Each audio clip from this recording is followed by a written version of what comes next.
Translation. O descendant of King Bharat, one who desires to be free from all miseries must hear about, glorify, and also remember the personality of Godhead, who is the Supersoul, the controller, and the savior from all miseries. Purport. In the previous verse, Sri Shukadev Goswami has described how the foolish, materially attached men are wasting their valuable time in the improvement of material conditions of life by sleeping, indulging in sex life, developing economic conditions, and maintaining a band of relatives who are to be vanquished in the air of oblivion. Being engaged in all these materialistic activities, the living soul entangles himself in the cycle of the law of fruitive actions. This entails the chain of birth and death in the 8,400,000 species of life, the aquatics, the vegetables, the reptiles, the birds, the beasts, the uncivilized man, and then again the human form, which is the chance for getting out of the cycle of fruitive action. Therefore, if one desires freedom from this vicious circle, then one must cease the act as a karmi, or enjoyer of the result of one's own work, good or bad. One should not do anything, either good or bad, on his own account, but must execute everything on behalf of the Supreme Lord, the ultimate proprietor of everything that be. This process of doing work is recommended in the Bhagavad Gita 9.27, also, where instruction is given for working on the Lord's account. Therefore, one should first of all hear about the Lord. When one has perfectly and scrutinizingly heard, one must glorify his acts and deeds, and thus it will become possible to remember constantly the transcendental nature of the Lord. Hearing about and glorifying the Lord are identical with the transcendental nature of the Lord, and by so doing, one will be always in the association of the Lord. This brings freedom from all sorts of fear. The Lord is Supersoul, Paramatma, present in the hearts of all living beings, and thus, by the above hearing and glorifying process, the Lord invites the association of all in His creation. This process of hearing about and glorifying the Lord is applicable for everyone, whoever he may be, and it will lead one to the ultimate success in everything in which one may be engaged by providence. There are many classes of human beings: the fruitive workers, the empiric philosophers, the mystic yogis, and ultimately the unalloyed devotees. For all of them, one and the same process is applicable for achieving the desired success. Everyone wants to be free from all kinds of fear, and everyone wants the fullest extent of happiness in life. The perfect process for achieving this, here and now, is recommended in the Srimad Bhagavatam, which is uttered by such a great authority as Srila Shukadev Goswami. By hearing about and glorifying the Lord, all persons' activities become molded into spiritual activities, and thus all conceptions of material miseries become completely vanquished. Srila Prabhupada ki. Om Ajnana Timirandasya Gyananjana Salakayam Chakshurum Militam Yena Tasmai Shri Guruve Namaha. Nama Om Vishnu Padaya Krishna Prestaya Bhutale Srimate Bhaktivedanta Swami Niti Namine. Namaste Saraswate Deve Gauravani Pracharine Nirvishesha Shunyavadi Paschatya Deshatarine. Jai Shri Krishna Chaitanya Prabhu Nityananda Shri Advaita Gadadhara Shrivasadi Gaura Bhaktavrinda. Hare Krishna Krishna Krishna Hare Hare Hare Rama Rama Rama Hare Hare.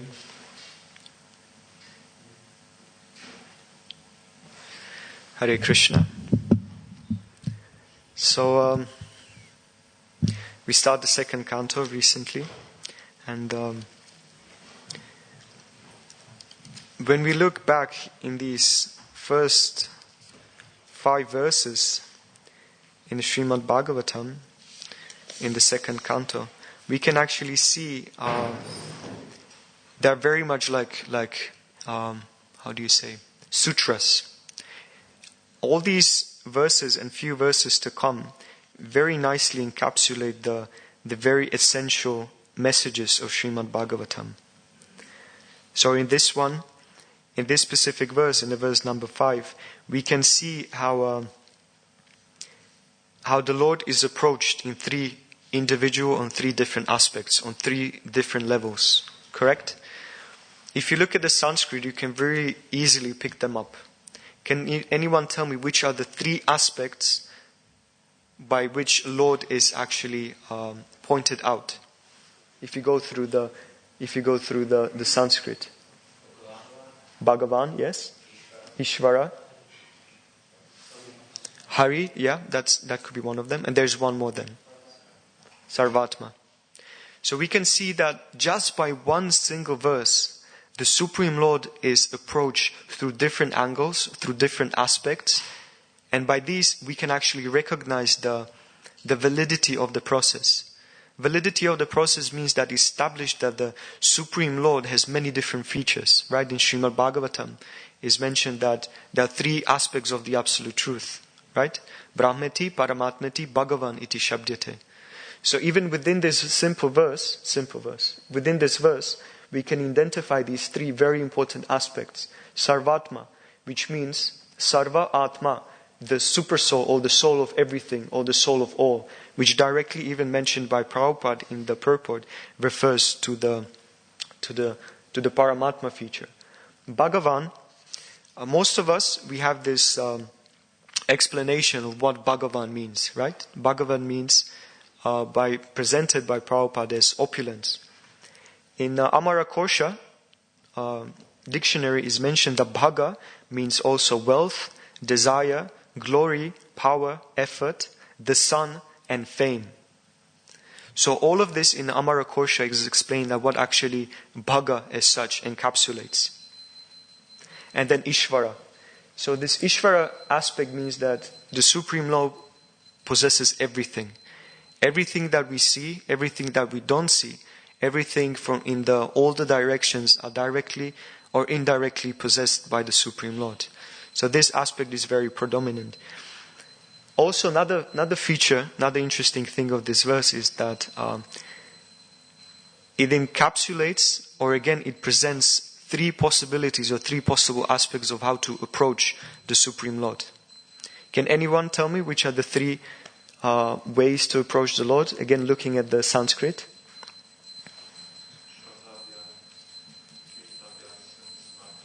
Yes. Shrotavya means to be heard. Kirtavya means to be glorified. And Smartavya, to be remembered. So remembering, hearing, and glorification is mentioned within this verse. So when I was listening to Prabhupada explaining this verse in his class, so for one to hear, glorify, and remember the Supreme Personality of Godhead, one needs to develop some kind of a taste. And to develop some kind of a taste, you need to first know what is tasty for you. Where is that taste for you? Where's that taste? So, and to understand your taste, you need to also understand your nature.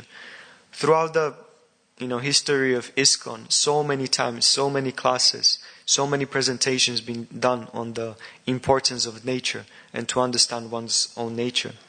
So there is interesting pastime in the 10th canto. This is with Aghasura. So when this big python-like demon was killed by Krishna in Vrindavan, after these pastimes, all these demigods and celestial beings start glorifying the Supreme Lord. And it is mentioned in the 10th canto, chapter 12, verse 34.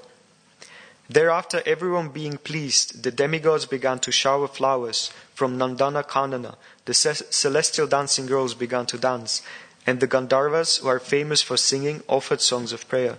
The drummers began to beat their kettle drums, and the Brahmanas offered Vedic hymns. In this way, both in the heavens and on earth, everyone began to perform his own duties, glorifying the Lord. So, in terms of glorification of the Lord, all of us, we have certain prescribed activities and duties to be performed, always in relation with the Supreme Lord. Prabhupada writes in the purport, everyone has some particular duty. The Shastra has concluded, Nirupita, that everyone should glorify the Supreme Personality of Godhead by his own qualifications. If you are a singer, always glorify the Supreme Lord by singing very nicely. If you are a musician, glorify the Supreme Lord by playing musical instruments. Swanustitasya dharmasya samsiddhir haritoshanam. The perfection of life is to satisfy the personality of Godhead. Therefore, beginning from this earth up to the celestial kingdom, everyone engage in glorifying the Supreme Personality of Godhead. The decision of all great saintly persons is that whatever qualification one has acquired should be utilized to glorify the Supreme Lord. So the reason why I'm mentioning this is that this pastime to happen, or that the point that we came here to the second canto of Srimad Bhagavatam, the very important question which was raised by Parikshit Maharaj was actually to Shukadev Goswami, and not only to Shukadev Goswami, but to the assembly of these great sages, was, what is my duty? Right? What is my duty? What is that something I should engage myself in just before these 7 days, just because I'm leaving the body? So we can see in the bygone ages, there was a very great importance on understanding what is the duty of individuals. And the reason why the society is very much misguided, unfortunate, upset, and constantly desiring to look for some gratification, sometimes out of the scale of their karma, is because they're just unfulfilled. They don't know what is their duty, what is their occupation, and what necessarily should be performed according to time, place, and circumstances. So this is the very important, essential question of Srimad Bhagavatam. The reason why Srimad Bhagavatam was spoken was to facilitate the understanding of the jivas about the duty, right? All these dharmic activities which are performed according to time, place, and circumstances, they should ultimately lead to conclusion that Krishna is the Supreme and I have eternal relationship with Him. So this duty needs to lead to a conclusion. And in Srimad Bhagavatam, 1.522 is mentioned, learned circles have positively concluded that the infallible purpose of the advancement of knowledge, namely austerity, study of the Vedas, sacrifice, chanting of hymns and charity, culminates in the transcendental description of the Lord, who is defined in choice poetry. And Prabhupada writes, when advancement of knowledge is applied in the service of the Lord, the whole process becomes absolute. The personality of Godhead and His transcendental name, fame, glory, etc. are all non-different from Him. Therefore, all the sages and devotees of the Lord have recommended that the subject matter of art, science, philosophy, physics, chemistry, psychology, and all other branches of knowledge should be wholly and solely applied in the service of the Lord. Art, literature, poetry, painting, etc. may be used in glorifying of the Lord. So recently I was listening to this very nice class by Bhaktitirtha Maharaj. And it was interesting. It was called in a very kind of a challenging way. Not challenging, just interesting way. The name of the class was Art of Pretending. Art of Pretending. Or what you can get actually for pretending. In our kind of a connotation, pretending is something negative. When someone says to you, be real, be who you truly are. But here Bhaktitirtha Maharaj presents a very interesting concept that actually what devotees are doing, and everyone on this planet actually what they're doing, to certain degree, they are pretending. Right? Even when we enter the temple room, when the curtains open, you pay obeisances to the lordships. Right? The question may be raised, are you truly and fully aware that this is the Supreme Lord? When you look at the Radha Gokulananda, do you know that this is non-different from the Lord in Goloka Vrindavan? Are you aware of it? Do you have that 100% sure realization, Vigyan, that this is the Supreme Lord? Yes or no? No. So, but what you do, you pretend that this is the Supreme Lord. And you pretend that you have the realization. So by concluding on that point, you pay obeisances. Are you 100% sure that this murti of Srila Prabhupada sitting here in the temple room is not different from Srila Prabhupada? Are you sure that by touching his feet is not different from touching feet of Srila Prabhupada? Are you 100% sure about that? Or again, you pretend that that it is true, is this fact? Are you 100% sure that this Srimad Bhagavatam is Amala Purana, is spotless, has no tinge of different modes of material nature? Or do you pretend and to accept the conclusions of Srimad Bhagavatam? Are you 100% sure that there were flying vimanas all around the universe, flying crisscross, everywhere, from heavenly regions to, to hellish regions, to Bhur regions, to the regions of the middle planetary systems? Are you aware of that?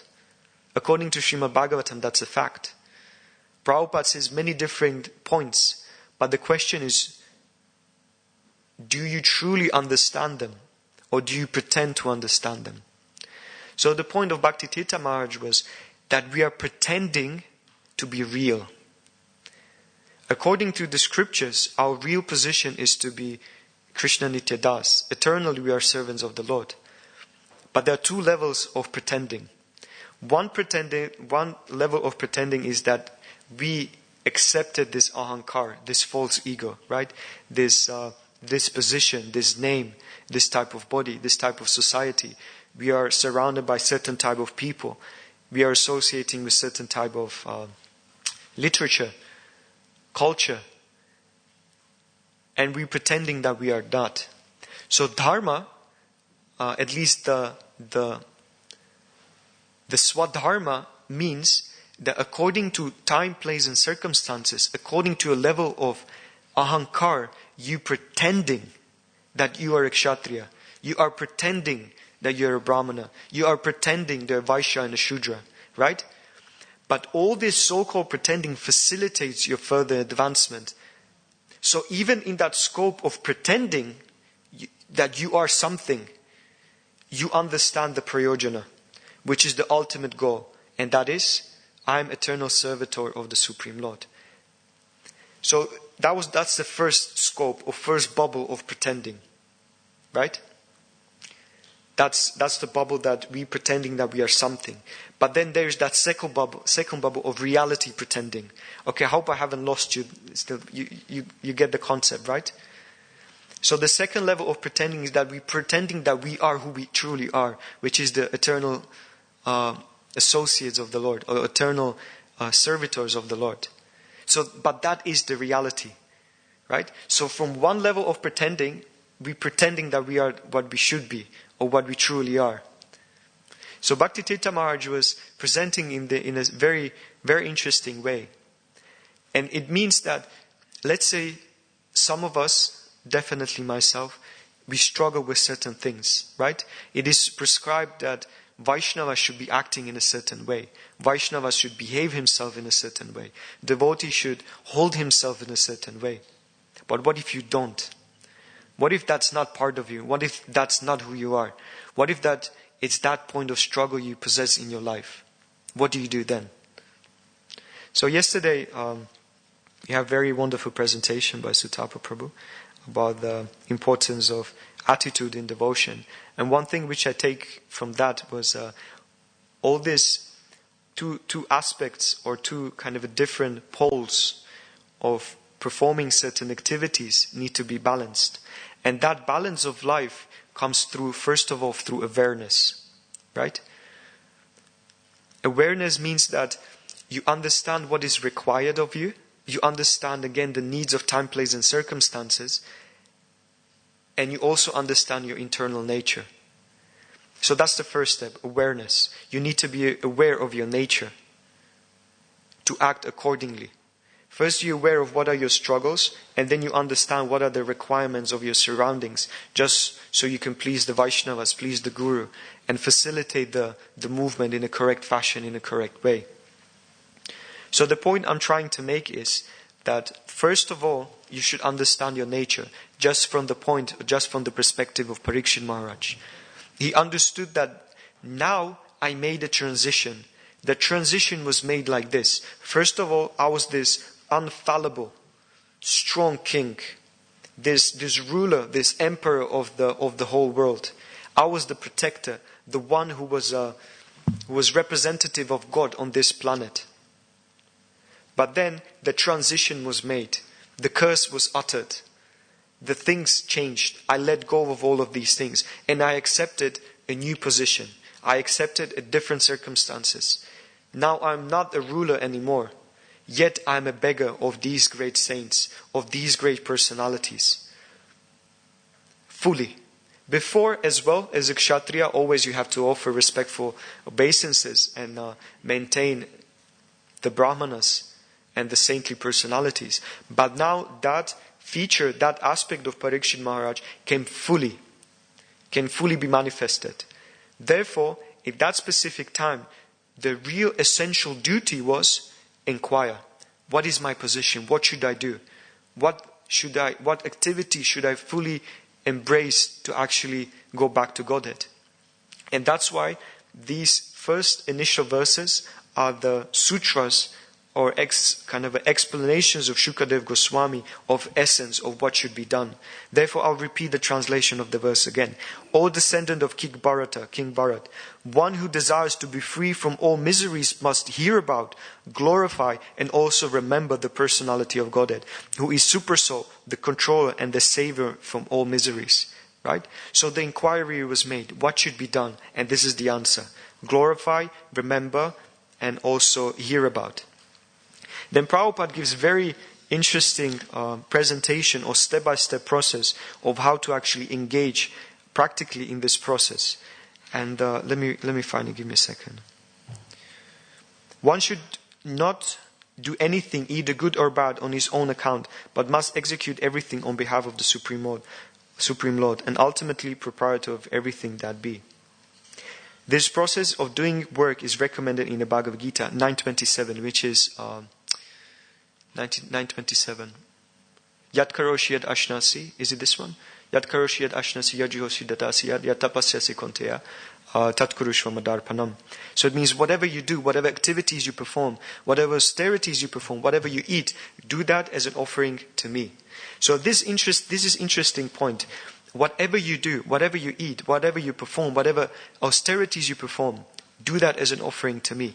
So what this verse is also indicating is that it builds certain kind of a barrier of what you should do. And you may ask yourself, why? How is that possible that actually this simple verse indicates the direction that devotee should take? Do that as an offering to me. To understand what is an offering and what is not an offering, you need to understand what is pleased with, what Lord is pleased with and what is displeased with, right? So straight away it builds up kind of instructions. It builds up understanding what should be done and what not should be done, right? If I want to please someone, I need to first understand how to please him, what actually pleases that devotee, right? Therefore, knowledge needs to be there. And knowledge from where? From hearing. So if you hear about the person, right, you need to establish relationships with that person. And Krishna is the supreme person. So if you desire to please the Lord, if you desire to perform tapasya, if you desire to eat something, if you desire to perform some activities, you need to hear about what is pleasing to that person to perform those specific activities. Prabhupada says, therefore one should first of all hear about the Lord. He said, hear about the Lord. When one has perfectly and scrutinizingly heard, one must glorify his acts and deeds. And thus it will become possible to remember constantly the transcendental nature of the Lord. So Prabhupada creates this step-by-step process. First is the hearing process, then is the glorification process, and then understanding the remembering of the Supreme Lord. But don't think that these are like steps. Just like step 1, check. Step 2, check. Step 3, check. No, they need to be, these steps always and continuously come together. So, to kind of engage ourselves within this process of remembering, glorifying, and hearing the Lord, there is something which is called the spiritual saturation. Spiritual saturation is, imagine this simple experiment. Imagine you have some kind of a liquid within a bottle. And what do? You start pouring other type of liquid. So what you do, by pouring that other type of liquid, the initial liquid within the bottle starts kind of either just going out of the bottle, or it completely changes the substance to another type of liquid. This represents the mind. When you constantly pouring Krishna Katha into the mind, the saturation of your mind, the spiritual saturation will take place. And from that point of spiritual saturation, your activities will change. Your thinking will change. Does anyone happen to someone that, let's say you perform certain activity very intensely, and then, for instance, in the evenings when you sleep, you literally have dreams about the activities you've been performing? I was on book marathon. This was 2018. We've been in Manchester, and those who done book marathons, you're on the street for 8-10 hours, and you develop certain mood. And then what happens, you can't just click like this and just switch off from that mood. At least I can't do it. And what happens, I was sleeping, and Shesha Prabhu, my godbrother, he was right next to me. And in the evening, in the night, I was just like, "Excuse me, boss, excuse me." I was like, and he was like, I was known back then, back to Adam. So he was like, "Adam, go to sleep." I was like, No. I know you're rushing, but just take your time for a moment. I'm a monk. I'm just traveling around, and I'm giving these books. He said, "Adam, you're sleeping. We're in a room. Just go back to sleep." I was like, "Don't worry, bro. It's like, I can just give you this book. We not charge anything. It's just based on donations." And he was like, "Okay, thank you. Thank you for the book. Can I go now?" I said, "Yes, thank you. I really appreciate your time. Have a lovely day." So that spiritual saturation is very important for us. That's one of the points where Srila Prabhupada was even saying that 24/7, right? This Nitya Seva needs to be always present within our life. And if this happens, that Krishna conscious aspect will enter from one angle based on your nature, right? We spoke about the nature in the first point. So based on your nature, you engage yourself and you get spiritually saturated based on your nature. And then what happens, it starts kind of spilling all over your life, right? Through one type of nature, you accept devotional life inside, in your in your devotional life. And then what happens, by that saturation of that one angle, every other angle of your life becomes spiritualized.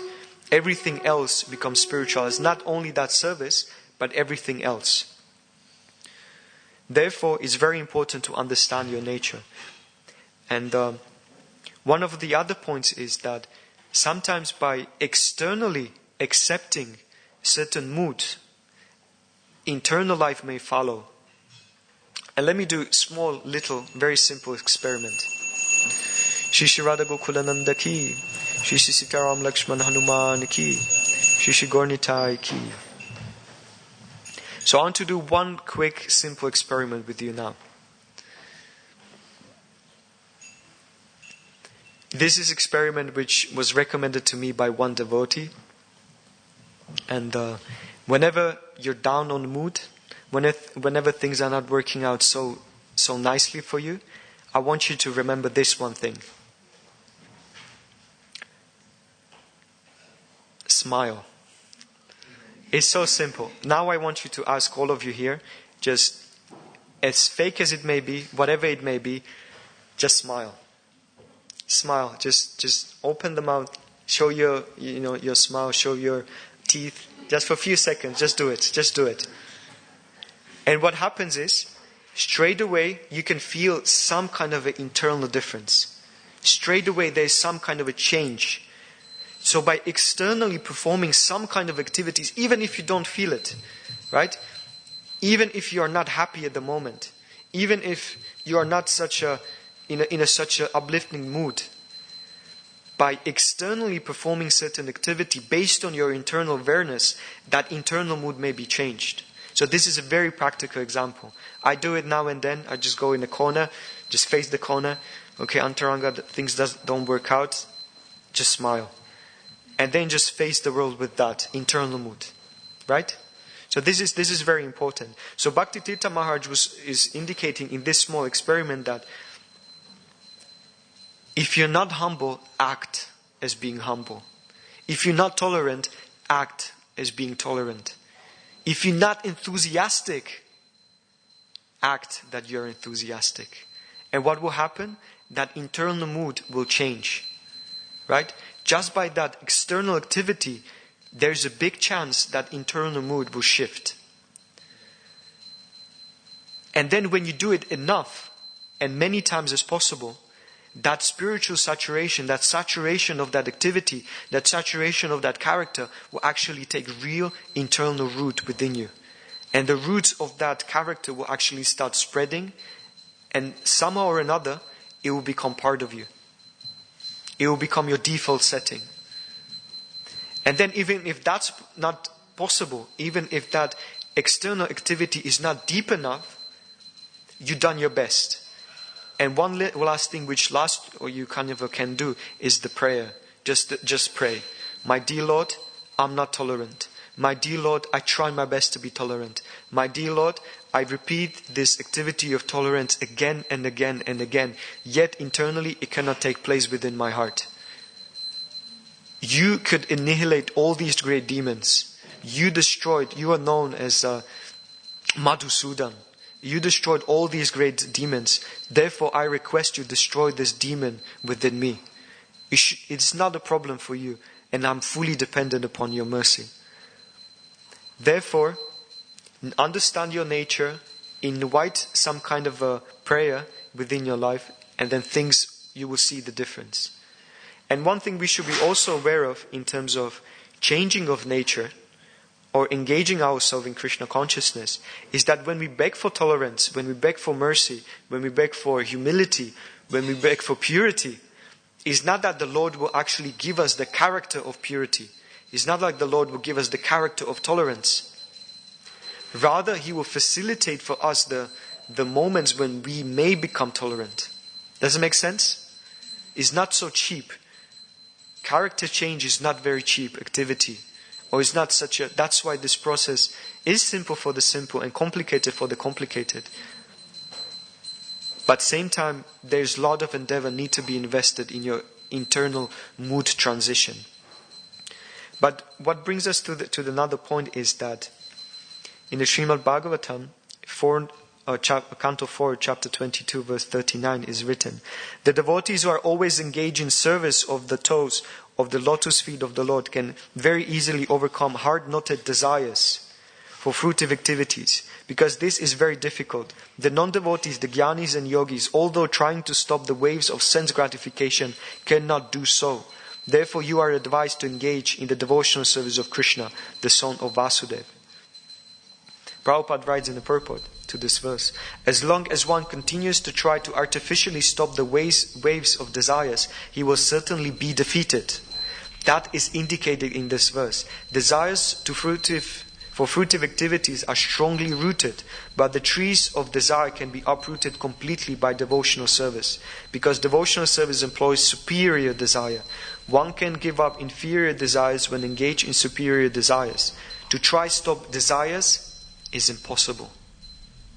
So don't think that because you have these desires, because you have these inclinations, because you have this sort of nature within you, you are lost.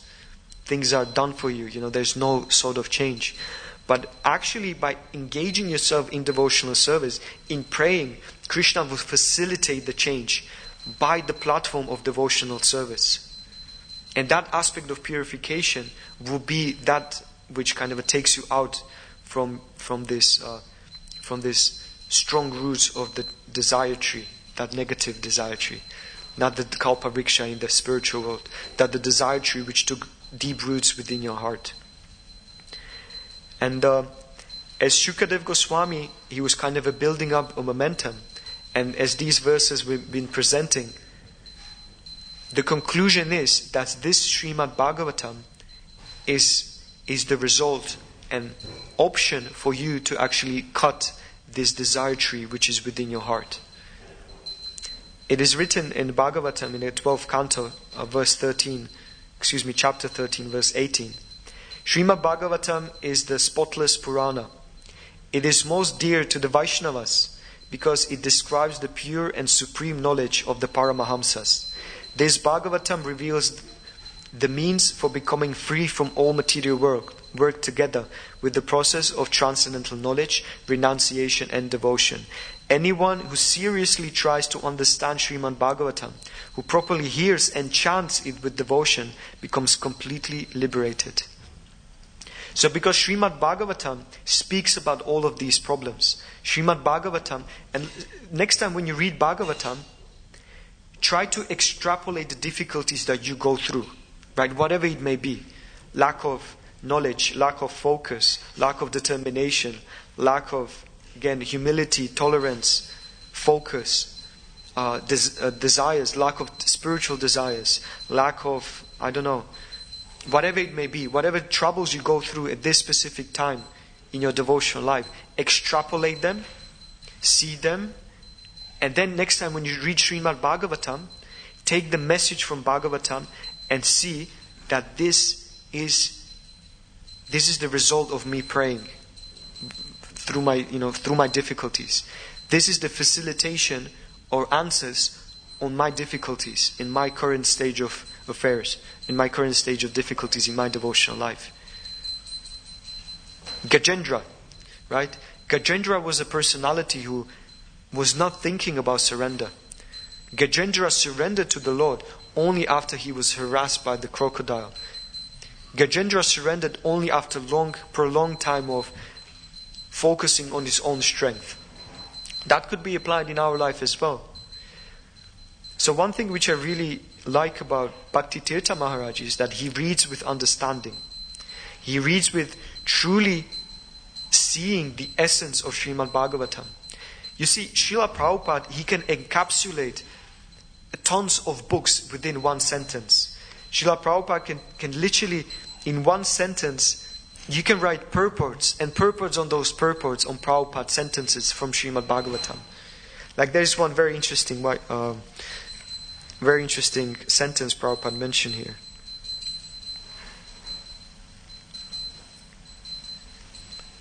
Okay, here it is. The process of hearing about and glorifying the Lord is applicable for everyone, whoever he may be, and it will lead to the ultimate success in everything in which one may be engaged by providence. Basically, whatever activities you perform, whatever service you are given, whatever stage of life you're in, by hearing and glorifying the activities of the Lord, you will get success in that activity. So imagine whatever you do. You're making garlands, you're a pujari, you're a Sankirtan devotee, you're cooking, you're cleaning the temple. Whatever activity you perform, you're a householder, you're raising your children, you're going to work. If you invite the glorification and hearing about the Lord, that activity will become perfect. Not only internally perfect, but also externally you will be perfect. Those which are Vaishnavas, those which are devotees, they are very focused.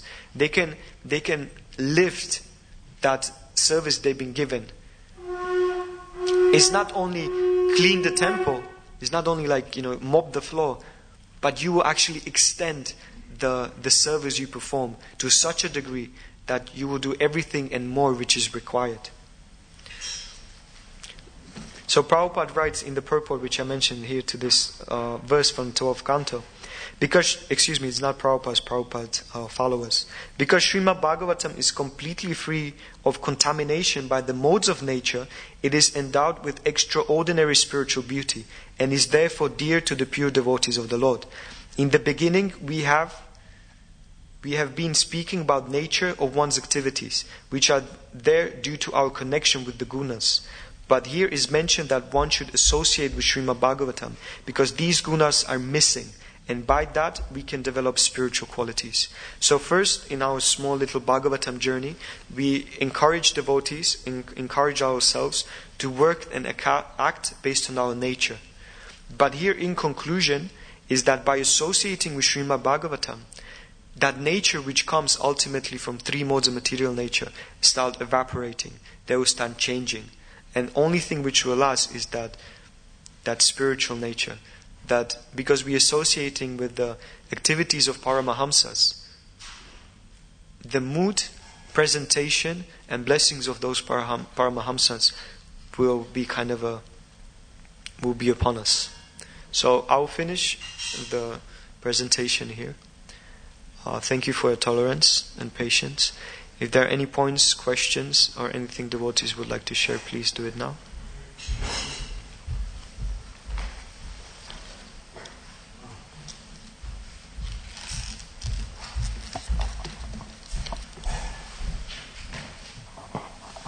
In purport, I think in the translation, what Prabhupada says, Hari refers to the Lord who takes away all miseries, right? But we find in devotional service, sometimes devotees go through obstacles, so how the contradiction, if more miseries go, then obstacles are there.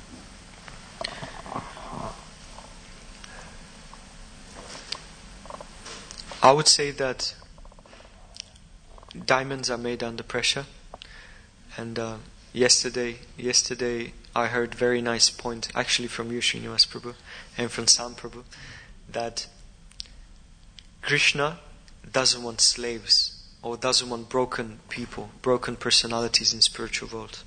He wants friends, he wants associates, he wants lovers, he wants fathers, mothers, he wants cowherd boys, he wants all the living entities to have that connection with them via love.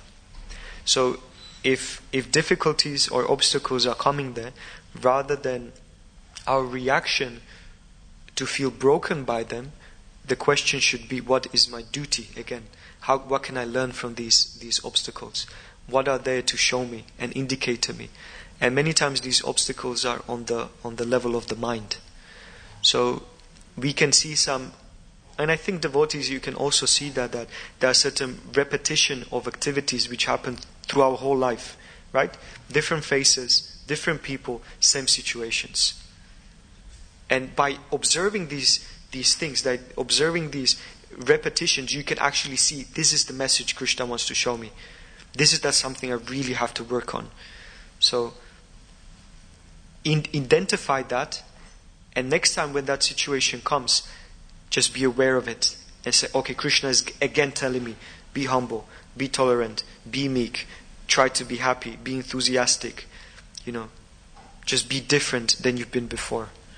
So that misery is rather, and many times, on the level of the mind. Thank you for the question, Prabhu.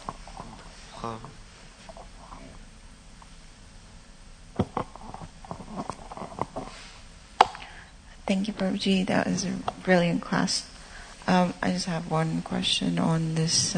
If you can just help me understand it a little bit better, which is like, how much should you keep pretending so that the pretending itself doesn't become your nature, like you're just consistently pretending? For example, let's say your nature is to sing, but you're pretending to be quiet. So sometimes what happens is while you're pretending to be quiet, it destroys your nature, like your nature of because you can sing, you'll be a positive person, but because you have to become quiet, then you become rigid and you change. We should judge activities based on their results. So Srimad Bhagavatam, Bhagavad Gita, and the whole Vaishnava Bhakti Shastras, they're indicating that you should engage yourself in activities by which you can harvest good results, spiritual results. So if your nature is not at that specific time conducive to harvest good and positive and spiritual results, therefore by intelligence, by guidance of the Vaishnavas, we should engage ourselves in activities by which we can harvest good results or spiritual results. So we coming from different backgrounds, different cultures, we've been brought up in a different ways, but yet we are united under this shelter of Krishna consciousness. Therefore, naturally, there will be some discrepancies in what is acceptable and what is not acceptable. Therefore, my only advice or my only suggestion is that we should always judge the activity by the results it will bear. And that requires a lot of awareness, a lot of kind of a contemplation, and just also projection. Projection is, in psychological term, means how my activity or how my persona will be accepted by others. So I engage in those activities which are not displeasing, which are not contradictory to the Shastras, and also I need to understand just how to be a nice devotee, I guess. But again, I would say awareness and projection and understanding the results of my activities. That would be the answer.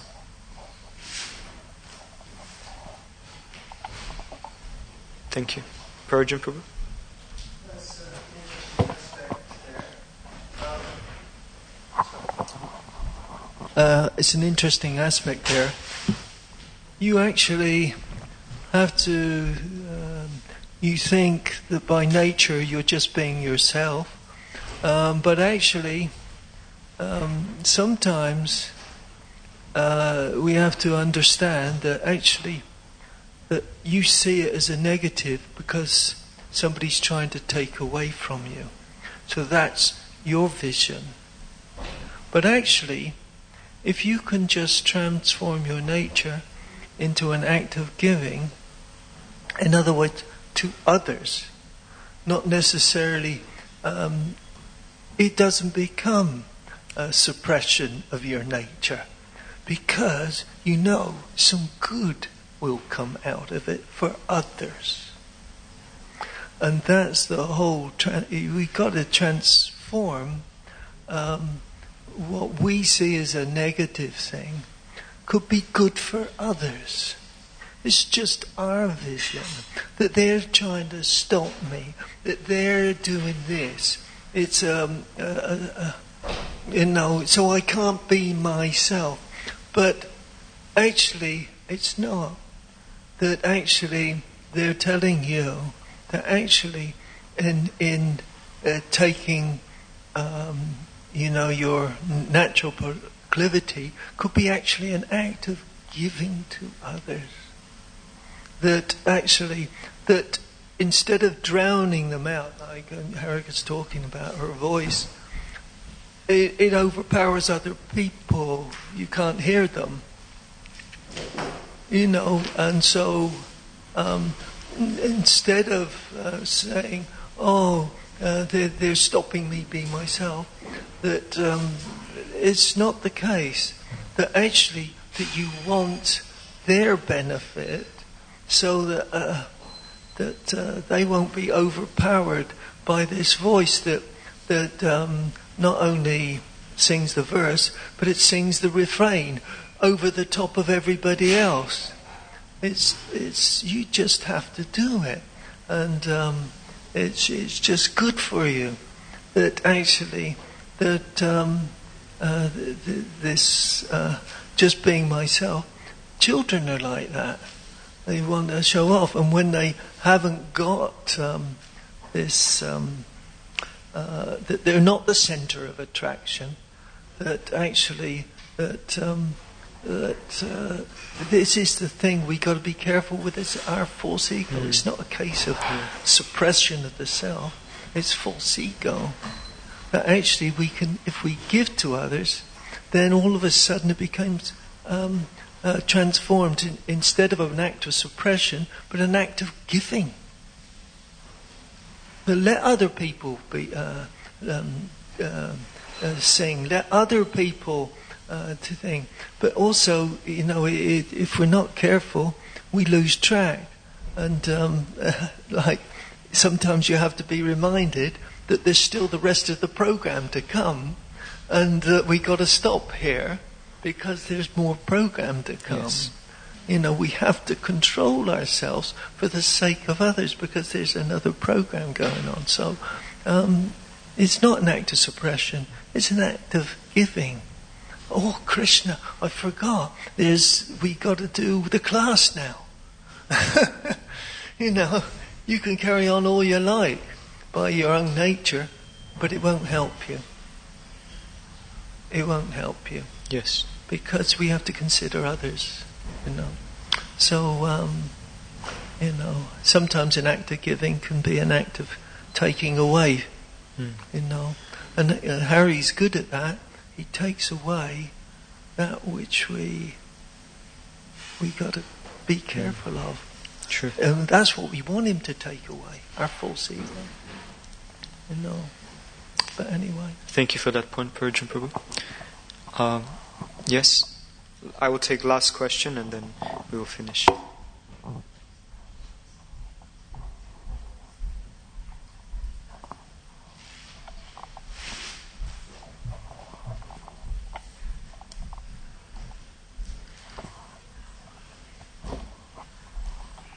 Hare Krishna Prabhu, thank you so much for the nice class.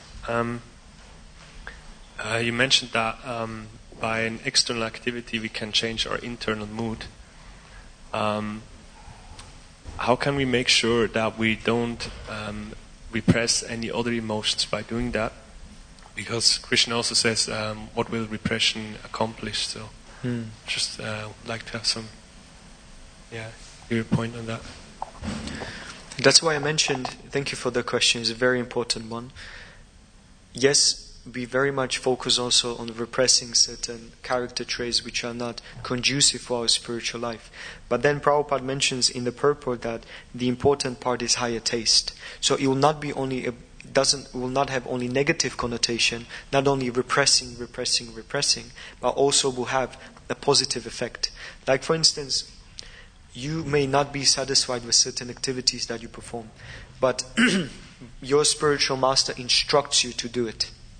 So that activity on itself you struggle with, is difficult for you, you constantly contemplate negatively about that. But when your spiritual master enters the picture and says, I desire for you to perform this activity for my pleasure. So what will happen is that whole situation of dry, difficult tapa, just dry, difficult renunciation, will now have a higher meaning. There will be a higher goal behind it. It will not be anymore just a tapasya, but it will be a pleasure having the understanding that this is the desire of your guru. So, yes, there is certain type of repression, but that repression or that tapasya needs to be supported by something. So if you struggle with either, like for instance, some relationships or certain services, and I'm preaching to myself, that you have to know why you're doing it and what benefit will come out of it, right? So for instance, you do something which you're not inclined to do, but if I do it, what will I receive? So focus on that. I'll receive blessings of the Vaishnavas, I'll receive blessing of my spiritual master, and ultimately, I'll receive blessing of Krishna. Because I do something which is a pinching, right? It gives me a pinch. And you see, devotional life, it's not, let's be honest, it's not always easy, right? But if you engage yourself in activities which sometimes put you on the edge, put you on the uncomfortable zone, believe me or not, in a many great percentage, that's the place where you actually grow the most. So that will be my answer. So know why you're doing certain activities. So thank you for that. I think the time has come. Grantara Srimad Bhagavatam ki, Amala Purana Srimad Bhagavatam ki, Srila Prabhupada ki jai. Hare Krishna.